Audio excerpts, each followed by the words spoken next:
It's a very big honor and a pleasure to welcome you, Mary Finsterer, here at the Holland Festival this coming June with the world premiere of Antarctica, a production together with the Sydney Chamber Orchestra and Asko Schönberg.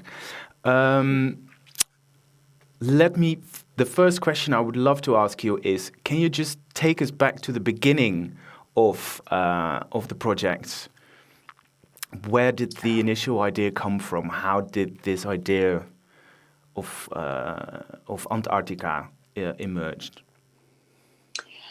There were several different aspects to how it came about. The first is that I'd finished my first opera, Biographica, with my librettist Tom Wright, and we were really looking for another subject.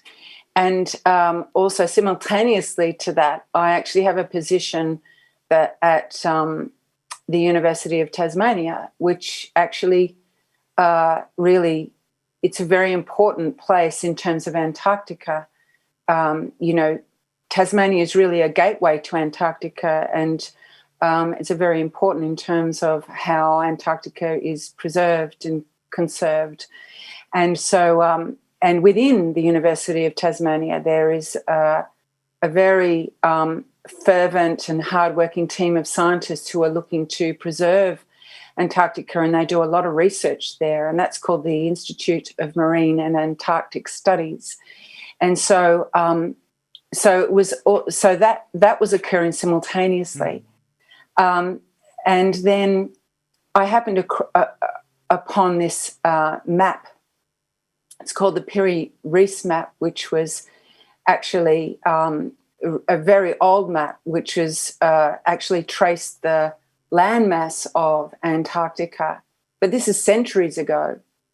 And given the fact that, in our modern times, that Antarctica wasn't circumnavigated until 1820, that was an incredible mystery, if you like. So when Tom and I spoke, we were talking around lots of aspects around Antarctica, but also this map, and so it was within that context that we actually started to talk about the narrative and the story and what that would look like. And separate to that, I organised a symposium with some of the scientists. There were quite a number of scientists who were involved, and there was one particular scientist who really helped me a lot. That was Guy Williams. He's down in the University of Tasmania. And so we organised a symposium, and it was a really wonderful opportunity for scientists and artists to come together and talk about their work and talk about their passion, and just to put on the table really lots of different aspects about why is Antarctica so special. What is their particular area of fascination? And for us as, from the artistic side, from the creative side, those that were coming in as, artists to talk about their work and how they thought that they might be able to bring that into, in a certain way that would combine with the elements of the ideas that the scientists were talking about. So it was really just a really wonderful way of discovering actually how they research. Mm-hmm. And actually what was really interesting to me was how creative their research is, because, and the one thing that really did come across was this, they really have to anticipate and try to figure out solutions before, in anticipation of an event. And so I thought, and so there are lots of different aspects around how they track, how they bring together their findings in order to find ways of formulating ideas in order to find solutions going forward. And so it was really fascinating. It was only 3 days, but we managed to just pack in a whole lot of presentations. And every morning I would talk with Tom, my librettist, about, so what do you think about that idea and this and this and this? So we have a catch up, and that was really the premise of bringing together this the ideas for the opera. And is there, would you say there is a similarity in the approach of working that the scientists have and the creative team has, the way they deal with issues, or does the one continues where science stops, the artistic process continues, or the dreams continue in a more of an artistic process? I was just wondering if there is anything from this process working with so closely to scientists that surprised you in work method, or that you realize there is a huge similarity that you never really imagined? Yeah, that's a very interesting question, because what I realized is that their process is very creative. They, of course, have to deal with findings which are factual. And then, so once they gather their findings through their research, they then go through a process of analysis, and then from there determine methods and methodologies by which they might be able to solve the solution. And in a way, that's very similar to composition, because composition, you gather your research, that's technique, and also you gather subject matter in the way of materials. And through analysis, you then find ways of how it might support a story. And then you formulate and innovate different ways of how you can improve on that, and how you can actually then find ways of devising formulas in order to support a storyline. So it's very interesting, the fact that that the process, the methodology, is not so dissimilar. How did you make the translation from all the research, the starting point? Well, there are different ways. I mean, in terms of the libretto, what we wanted to actually include in the libretto were not just human elements, like people, characters, if you like human characters, but what we really wanted to do was also put on the stage and give voice to, animals, actually, and important animals, like in terms of Antarctica, the krill, for instance, and the salp. The krill is very important for the ecosystem, in terms of the fact that the mammals themselves feed off the krill, and so they're very, very important. And the krill themselves need a certain kind of food in the algae, which is in so the whole ecosystem of Antarctica is extremely important, and each chain along the way is critical.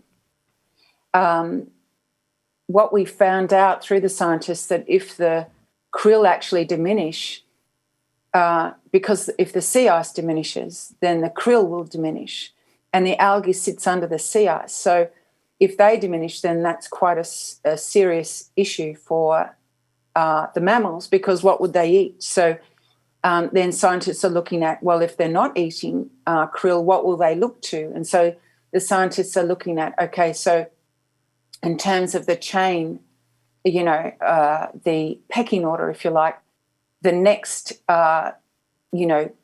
viable food source would be, for instance, the salp. And the salp actually are very different. They're completely different in their makeup. They're like a jellyfish, and the nutritional value of a salp is just minuscule compared to the nutritional value of a krill.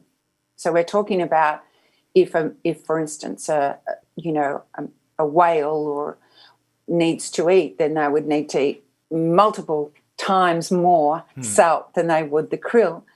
So scientists are looking at, if in the event that happened, if in the event that the krill diminished in numbers, and then the mammals are looking for another food source, how would that impact on the whole ecology? And so I find that fascinating, because they're trying to ascertain and project into the future what will happen if this happens. And that demands as I was saying before, it demands research and analysis, but also projection, because while we're not there yet, they have to try to figure out, ways in which, if in the event there are no krill, what would happen. So, scientists are very interesting in the way that they think. They're very inventive. They're very creative in that way. And so the Salp and the krill, they have a chorus in the opera. And also there are supernatural forces in the opera as well, because, human beings rely on their imagination and their ambitions, and so that comes to the fore. It really is, just as fables and fairy tales have natural and supernatural forces, Tom and I were very keen to actually put together a 21st century fable that would hark back to those classic ingredients of what it is to make a fairy tale. Yeah. And how do we as an audience follow you through the project? What kind of characters besides the krill and the animals and the non-humans are we following their storyline, or how do we enter the project? The narrative of the opera is a journey in itself. Yeah. It is actually the journey of 3 characters who are visitors to Antarctica. They all have different dreams and different ambitions, and they all want to travel to Antarctica for a different reason. And we find that out through the course of the opera. And they travel on a ship that actually also has a voice. It's through the electroacoustic element that the ship is given a voice. And there's also a little girl and the ship's captain. And so they all have their different perspectives. And the ship's captain observes, but of course, his main objective is to look after the boat and to make sure that, the safety of the boat is everything, because, it is their vehicle, but also it is his livelihood. And then the little girl is a very interesting character, because she is the one that actually hears the ship. The ship has these little, if you like, leitmotifs, these little gestures and that we hear in the electroacoustic, and she hears the ship, and she develops an empathy with the ship. So that's another element that happens. She hears things that the adults don't hear. And I think, of course, in fairy tales, that's the wonderful thing about fairy tales, is because they're childlike, they teach us how to listen with childlike ears, if you like. And so I really was keen to actually include that element in the opera itself. And would you say that one of the many, I wouldn't talk specifically about a message, but talking about this subject, Antarctica, the nature, notions of the Anthropocene, voices given to non-humans, would you say that is your take on how to move forward? What can we do to change or to change the process of our relationship with our surrounding?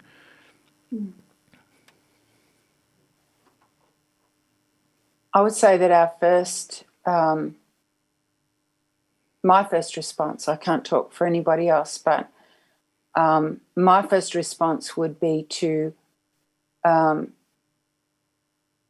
this was what I really cared about in the writing of the opera, was, a collective response is the result of individual responses. It's really important to care about things. It's really important to care first, and then not relinquish our responsibility to other people to tell us what to do. It's up to us to ask questions and engage in conversation, because it's in the conversation then we can find ideas. I think that once we give over our personal responsibility and then look to someone else to find a solution, then that's the beginning of us just handing over and just being, in a way, not responsive. And so what I hope is that regardless of where you are, where you stand politically or on any issue regarding the environment or regarding politics or, you know, art has to be separate to all of that. Art has to actually present an opportunity for people to come in and just explore their interior and explore their imagination. Yeah. And after that, to then share it. I think it really is more simple than what we realise if we just get back to those elements that are really intrinsic to what it is to be a human. You know, I think we can lose sight of that with all of the politics that goes on. And I think that's a shame. I can't wait to be there, to have that door opened, and to welcome you and the whole team, of course, in June at the Holland Festival. Thank you so much for your time. Good luck with the last preparations, and of course, lots of fun with it as well, and enjoyment. And we will see you in June. Thank you. Thank you very much, Ravian.